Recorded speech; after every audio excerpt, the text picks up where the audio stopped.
Now this is a chocolate babka that would make Seinfeld proud.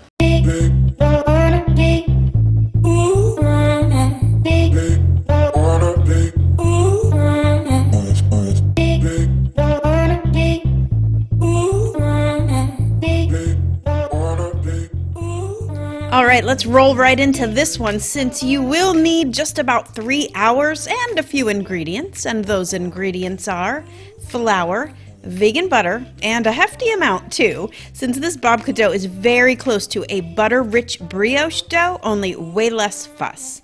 Plant milk and yeast, all my spices, and some salt. And the egg replacer is a super flax egg, which is just flax meal and aquafaba combined.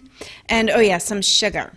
Now first make that super flax egg and set it aside to thicken up, and then add a pinch of sugar to your plant milk and then add the yeast. Set that aside as well to get nice and frothy and let that yeast come alive, and then get those dry ingredients together and be sure to sift it or whisk it or whatever you have to do to distribute it evenly, since once you add that frothy yeast, you don't want it sitting right on top of the salt, or it will kill off your yeast and your bread won't rise. All right, everything into the mixer, and on low speed you're going to start it mixing, but you're probably going to have to give it some help at first to form a dough, and it's going to be a real shaggy dough. So keep it mixing until it all comes together, and then start adding in that super soft vegan butter. Once it is all incorporated, you're going to let it mix on medium speed for 8 minutes. Then turn the mixer speed down to low for another 4 minutes.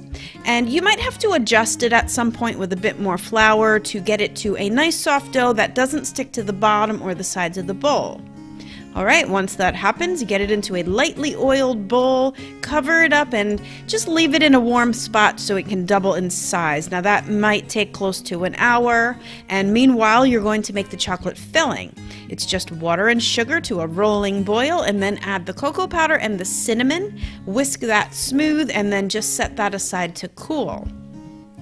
Prepare your pans with some grease, and today I'm using a standard loaf pan and then a small bundt pan too. Once your dough is nice and fluffy and puffy, you're going to turn it out onto a lightly floured surface and then just press it out to 12 inches by 18 inches, which is actually the same size as a half sheet pan, just for a visual in case you don't have a ruler. So kind of get that rolled out to, a good 12 by 18 size, brush off any excess flour, and then spread that chocolate filling all over it. Now I'm also using mini chocolate chips as the filling for mine because, well, it's me we're talking about and I want a double chocolate hit. So yeah, you don't have to use the chocolate chips if you don't want to. It's still really good without. So roll that dough up jelly roll style, and be sure to pinch the seams to close the log. And then you're going to cut that log in half. So then each log is going to get cut in half again, but lengthwise, so that you can see that delicious layering inside. Now take both pieces and just kind of twist them up. It's nothing fancy, just kind of twist them, and then place them into your greased pans.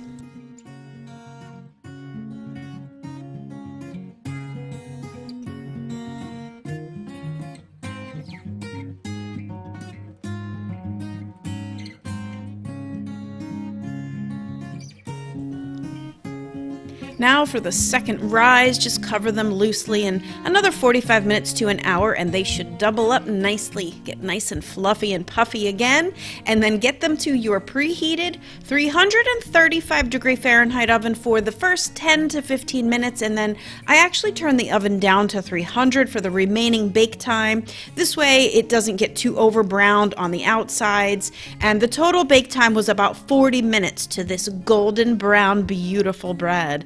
Now I did forget to mention that I used just egg as the egg wash this time, and wow, let me say, that's a really awesome idea for an egg wash. This bread is so delicious and not really hard to make at all. You do just have to give yourself some time, that's all. So I hope you guys will make it. Head over to GretchensVeganBakery.com to grab the recipe, and until next time, happy vegan baking. Bye for now. If you go check out my recipe, this actually makes two pretty big loaves. One for me and one for my neighbor. And so I want you all to go make the chocolate babka, make the 2 loaves, and give one away to your lonely neighbor or your lonely friend or your lonely family member. I think it'll really make them feel happy. And so that's the story behind my chocolate babka. At first I was like, screw it, I'm not doing it, I don't have time. But she changed my mind, and I think she's real happy to have received a chocolate babka. Oh my God, who wouldn't want this? Look at this amazing thing. It smells so good. Yeah, really. It's like, reach out. Yes, Mermy, you're right. It's true. Reach out to people. Smile at people. Give your love to people. The lowest vibration, the lowest frequency vibration is fear. Very interesting that they have us all in fear. So the highest vibration is this chocolate babka. So go make this recipe.